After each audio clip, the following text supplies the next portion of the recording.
Welcome back to Stuff About Tutorial. Today we are talking about how to turn off YouTube watch history. Why would you want to know how to turn off YouTube watch history?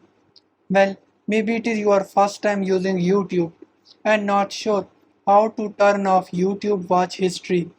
So today I am going to show you how to turn off YouTube watch history. Check video description and I will try to leave the written instructions. Turning off YouTube watch history is quite simple and the process is easy to do.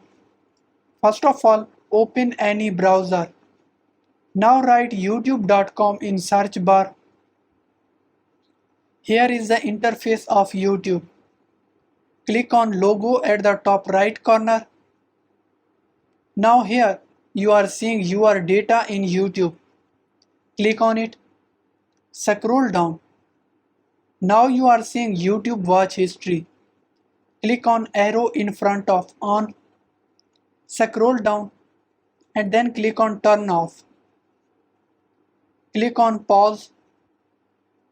Click on got it. There you go. If you wanted to know how to turn off YouTube watch history, that is the easiest way I know how.